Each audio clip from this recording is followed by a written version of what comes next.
Section 2, Wealth. Chapter number 1, What is wealth? Our definition of wealth is as follows. Wealth is the number of years one can mention one's current lifestyle if one stop earning. Another definition is thus: one is not wealthy in the things one has, but in the things one can do happily without. Which definition would you want to subscribe to? The first or second? Whatever your lifestyle, the first definition points out that if you stop earning and yet generate a passive income to cover your current standard of living for rest of your life, you are wealthy. For example, if your money expenditure is rupees 25,000, your passive income should be more than 25,000. Thus, even if you do not earn, you can maintain your standard of living. By doing nothing in terms of earning and living off this passive income, a person can feel tremendously free and wealthy. Passive income can be generated by investing in areas of resource generation other than your main job or business. Even a person who earns 5 rupees 5000 per month can invest 10% towards developing a passive income in future. If it requires a certain discipline of arranging your mind, it requires you to work on the path of becoming more disciplined. The second definition says that instead of increasing your need, desire more and more, you need to work at the opposite end. You reduce your need for all unnecessary things. In so doing, you will feel tremendously free and wealthy. The some person who earned rupees 25,000 has now reduced his needs to perhaps 10,000 or less. He no longer needs to go to work, yet he enjoys freedom and sense of abundance and wealth. Which option would you choose, the first or the second? Most people choose the first. Their needs slowly increase rupees to rupees 50,000 and then a lakh and so on. The first way is very effortful and the second is effortless. The first definition looks outward, the second definition turns inward. The first definition is huge struggle, the second is an easy way out.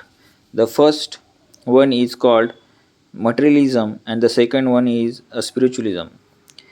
In the first, one is constantly anxious and tends to earn more and consume more and more. Desire keep on increasing endlessly. In the second, desire keeps on decreasing day by day. One feels wealthier and wealthier. Let me share my experience with you. When I was doing business from age 18 to age 28, I was earning lakhs and lakhs of rupees. My expenditure just for myself, excluding the expense of my family, house, car, etc., was rupees 10,000.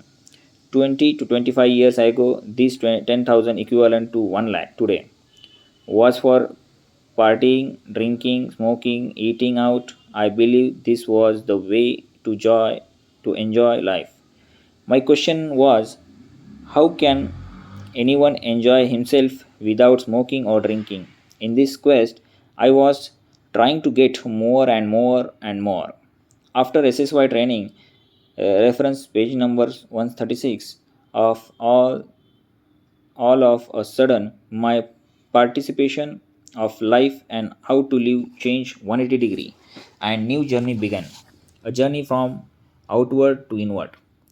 Within 3 months I brought down my personal expenses from rupees 10,000 per month to 300 per month, equivalent to 3 rupees 3,000 today. I gave up drinking and smoking and I started relishing very simple, wholesome food. Earlier, just because I had the money, I wonder travel first class or buy flight.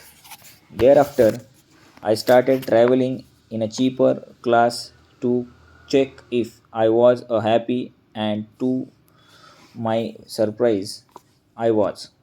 My master Guruji Rishi Prabhakar's training on Vairagya detachment, see last chapter on Vairagya, slowly entered my system, and I become more and more happy for no reason. I followed Guruji's second definition and experienced more and more wealth. I realized that wealth did not mean just my bank balance. In fact, real wealth was the amount of love I received from friends and the people around me.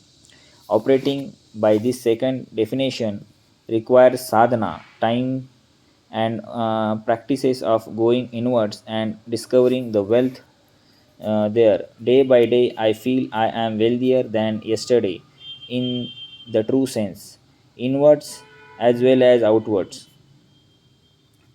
Outwardly, I have all the wealth and money required for my projects.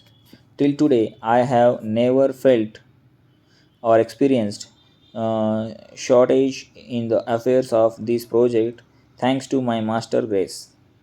However, there is a word of caution here. I am not anti desire. Desire help us enjoy the game in the playground of life.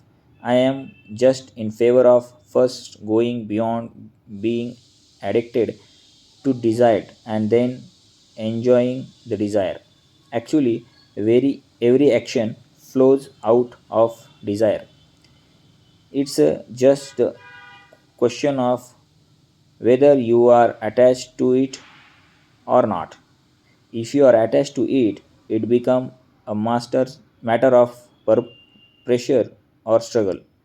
When you are not attached to it, you experience freedom, which leads to feeling of abundance. I invite you to dive into inwards journey of silence and vairagya. They discovered the true abundance. Let us all learn to be healthy, wealthy, and happy. Thank you. Here, the end of the chapter 1. I thank you.